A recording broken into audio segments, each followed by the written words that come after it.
Hi guys, thanks again for joining me on my YouTube channel.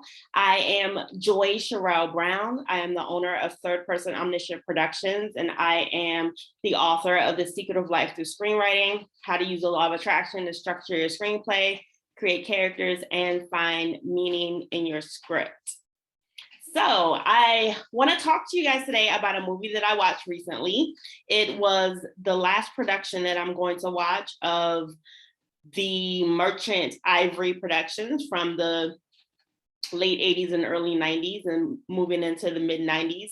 I decided that I was going to watch their major productions a few weeks ago. So I have watched Howard's End, I have watched Morris, and I have watched Room with a View. So this was the last one that I had to see. And it's funny because Remains of the Day was the whole reason why I wanted to watch these movies in the first place, because it got a lot of Oscar love back in 92, 93. And I watched the Oscar ceremony and I was like, oh, I really want to see that movie. And literally, I just saw the movie last week. So I was kind of like 11, 12 years old, and I didn't see the movie till I was 40. But it's a beautiful film. Just so you guys know, there are going to be some spoilers in this video, but if you haven't seen Remains of the Day yet, then you probably don't really care if they're going to be spoilers, because you would have checked this movie out decades ago if that was the case. But I love this movie because you guys know I am a big fan of the frame story.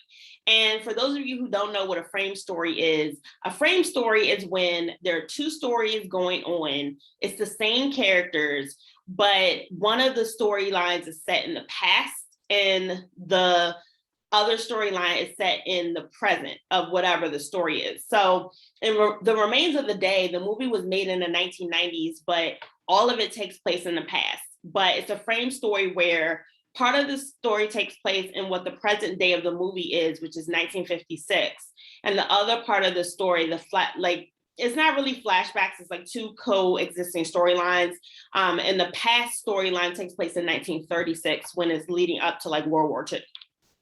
So for those of you who are not familiar with the movie, The Remains of the Day is, like I said, a Merchant Ivory production. It was produced by Ismail Merchant, and it was directed by James Ivory. And the script was by Ruth Power Javala. And the whole reason why I got interested in them a few weeks ago was because I was checking out the IMDb page for some reason. I don't really even remember why I was on that page, but I noticed that Ruth Power Javala wrote the screenplay for most of their co-productions, which was about 22 films.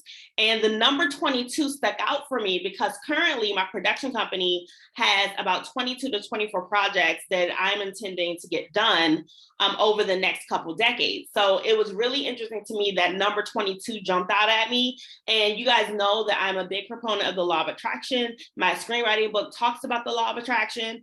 And with the law of attraction, when you want something to manifest in your own life, when you look at something, when you see something in real life that you like or that appeals to you, you look at it, you behold it, and you say, you know what? I want that in my experience.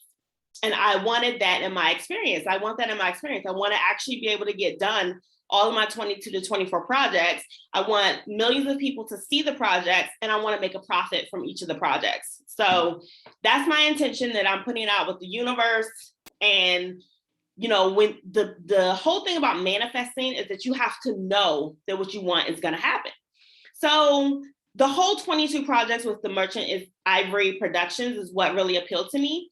And what also was very appealing about the Merchant Ivory Productions is that they make beautiful films. They make beautiful films, and their films got a lot of Oscar love back in the day. As I said in my most recent video about the movie Morris didn't really get as much Oscar love because it was kind of controversial. It was an LGBTQ movie from back in 1987, which was like the height of the AIDS crisis. So that movie got a lot of film festival love, but not a lot of Oscar love, which, it is what it is. But let's get back to The Remains of the Day. So The Remains of the Day is produced by Ismail Merchant, and it's directed by James Ivory with a script from Ruth Power Javala. And the script is based on the novel of the same name, The Remains of the Day, which was written by Kazuo Ishiguro. So this story is actually really sad. The movie is really sad. And, anybody who knows me knows that I have like this passion for employees being treated right and everything like that. I think if I weren't a filmmaker, I'd probably go to law school and like focus on labor and employment law. Maybe I'll do that in another life. But in the film, Anthony Hopkins is a star. So the stars of the movie are Anthony Hopkins and Emma Thompson. And if you are familiar with the Merchant Ivory Productions, they also played opposite each other in the movie Howard's End.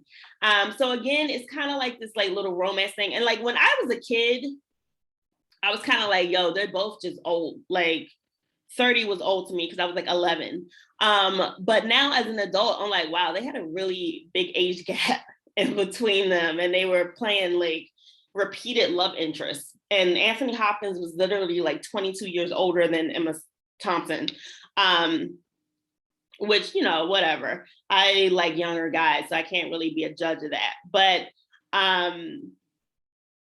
back to the story. So the story is about Anthony Hopkins' character named Stevens, and he is the butler for this great estate over in Britain.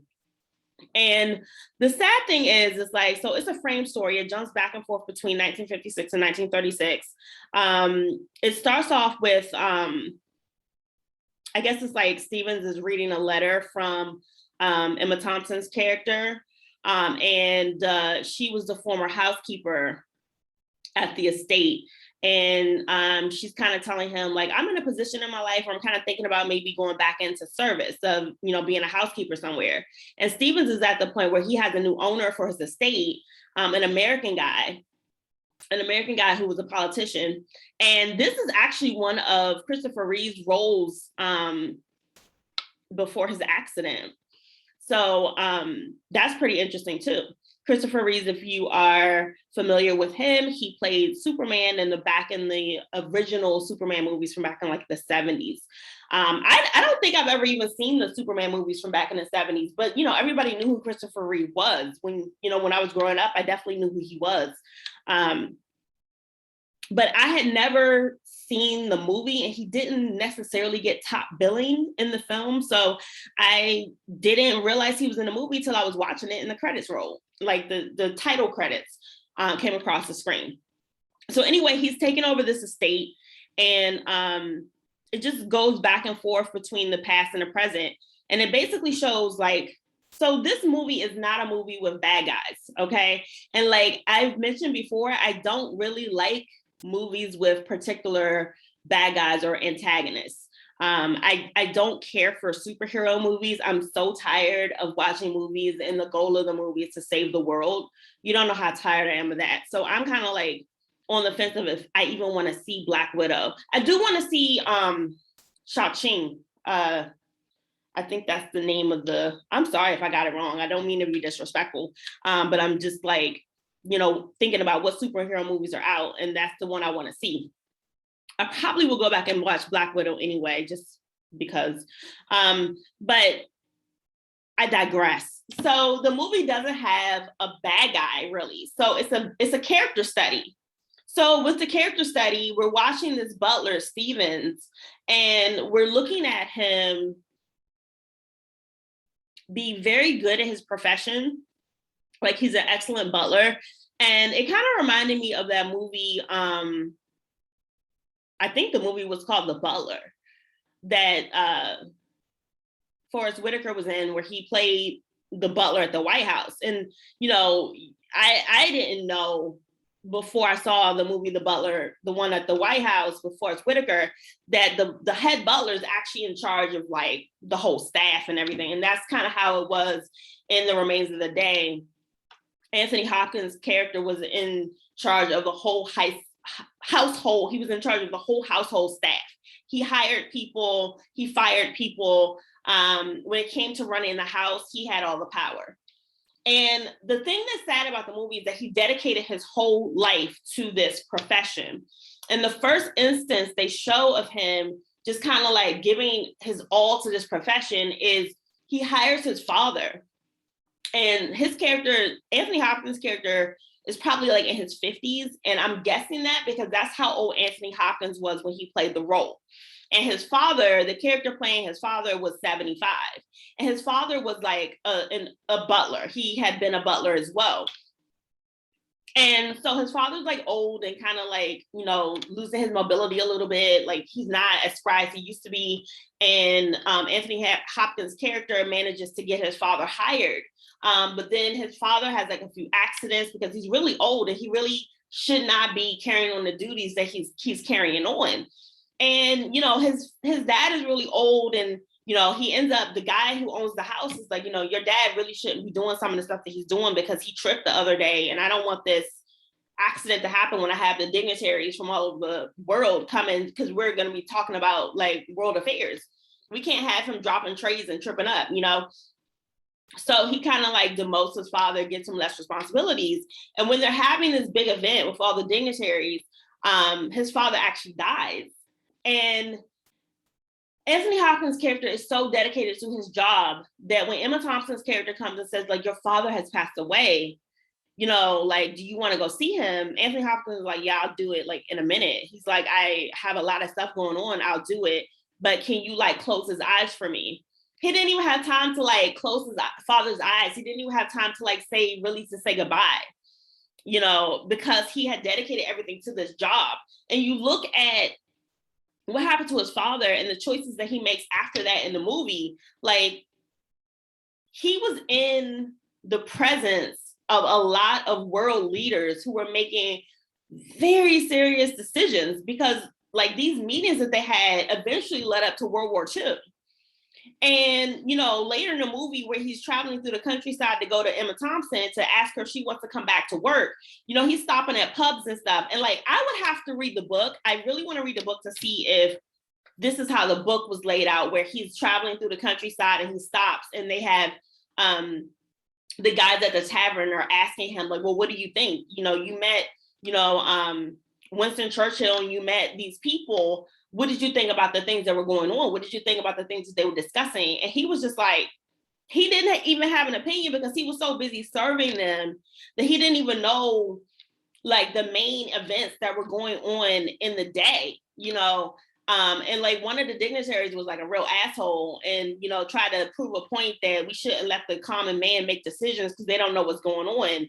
And he was asking Anthony Hopkins' character Stevens, like he was asking him some questions about world affairs. And, you know, I felt so bad for Anthony Hopkins' character because he was like, I can't help you with that. I can't tell you about that. Because he literally, his whole life was just wrapped up in being a butler and being the best he could be at his job. And then, you know, the biggest sacrifice of all was the whole relationship with Emma Thompson. Because, you know, Stevens had a belief that, you know, you shouldn't fall in love at work if you can help it. And you shouldn't get distracted by letting romance come into play. And it's so cute because they have like this little weird, subtle, subdued flirtations going on between them. Because, you know, it's British. It's like a British thing. And so they have like these subdued, subtle flirtations that never go anywhere. And it's sad because you kind of feel like he likes her. You do. You feel like he likes her, but you never have this confirmation from him. It's all in the acting, which is why likely, you know, Anthony Hopkins got nominated for Best Actor for a Leading Man for the Oscars that year, and Emma Thompson got nominated for a Leading Actress. They didn't win, and that's probably because they'd won with other stuff recently, within the last few years, within the prior few years up to that. So he likes her, but he never says that he likes her. And she likes him, but she never says that she likes him because it's not appropriate for her to do so. If anything were to happen, he would have to make the first move. One, because he was her boss.